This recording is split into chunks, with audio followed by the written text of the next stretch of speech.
Lauren Curtis, welcome back. You are the Events and Volunteer Coordinator for Parks Tacoma, Fort Nisqually. Do you have a new frock on? I do.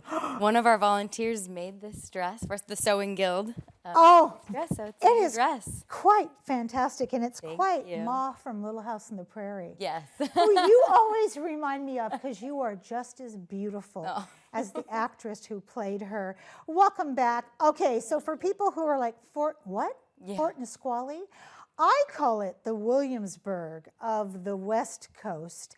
But what is Fort Nisqually? Tell us, Lauren. Yeah, we are a living history museum. We're located in Point Defiance Park, and we depict what life was like in 1855 at the original Fort Nisqually, which was originally down in DuPont. Oh, I love that. So there is a phrase about this Brigade Encampment.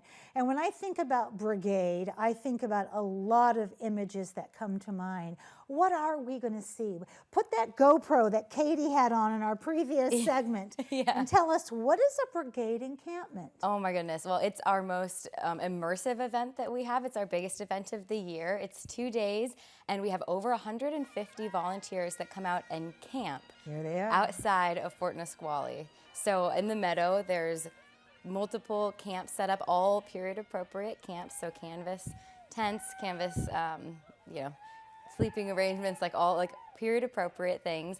And all of our volunteers come out and provide activities. We have a tug of war, and it's a reenactment of when the Fur Brigade actually came through to Fort Nisqually in 1855. Ah, there we go, which, as we are told, because none of us were really there, but we have it on good authority because people kept meticulous records, that is when the first one happened. So when we think about what we're going to see at that brigade, there is a word that you are using, and say the word for me. Engagé. Engagé, which sounds almost like a fencing term, but it's not. What is engagé? Yes, so engagé for a day is when our guests can come and they can learn and participate in hands-on crafts and activities. The word originally comes from the French word, which stands for engage. Yes. And that's what the term for the laborers that had contracts at Fort Nisqually were called. So our guests can come and they can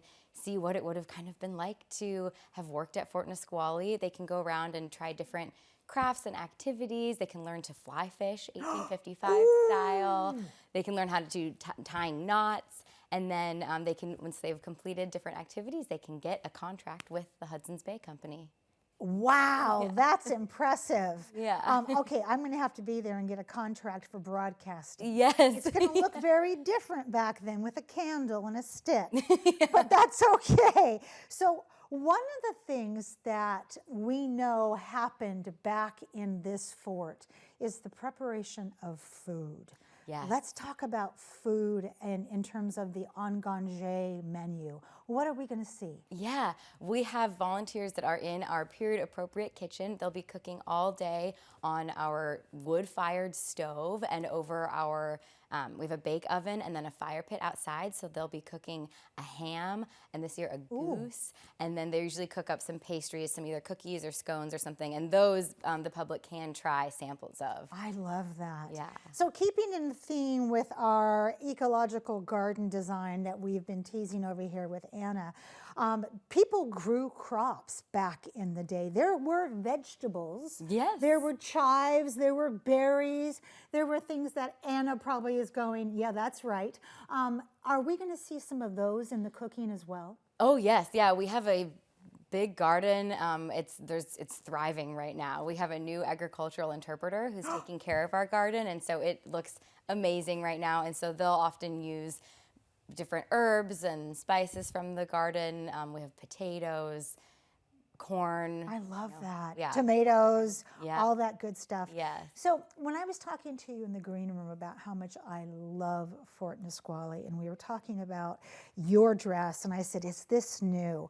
One of the things I love the most, because there's just a list, but it is the people who walk around dressed in period clothing.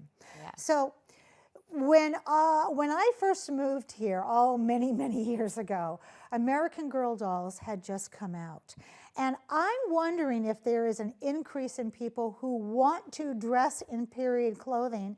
So can they as well? Yes, yeah, it is not required, but you can come in, period clothing if you want to. We do have a dress-up station at the event as well. So if you don't have your own clothing, you can come try some on. And then we're always looking for volunteers, so you can come out and you can be a volunteer, and we'll dress you up. We'll dress you up. Yeah. Oh, I love that. Yeah. So when you think about what it is that you're looking forward to the most this year, because every year this gets better and better and better, what is it this year? I'm the most excited about the Pacific Ohana Foundation is coming back this year, and they're doing a dance performance on Sunday afternoon. So they'll be doing traditional Hawaiian dances, and I'm really excited to have them back. It's been a few years. Oh my gosh, and here's a picture of them. How fantastic. So in these last 30 seconds, I mean, nobody keeps a fort alive by themselves.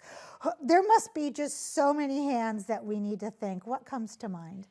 All of our volunteers. Yes. Yeah, we have over 188 active volunteers every year. As I mentioned, we have over 150 coming out for this event alone, and we could not do it without them. They are the Fort family. They are the Fort family. Thank you to you and the Fort family. And I can't wait to see you, and I'll come out there and tap you on the shoulder, and we'll talk about your outfit, okay? Oh, yeah, sounds good. Thank you. I'm going to be over in the corner with Anna when we come back, talking about edible landscape. You don't want to miss that. We'll be right back.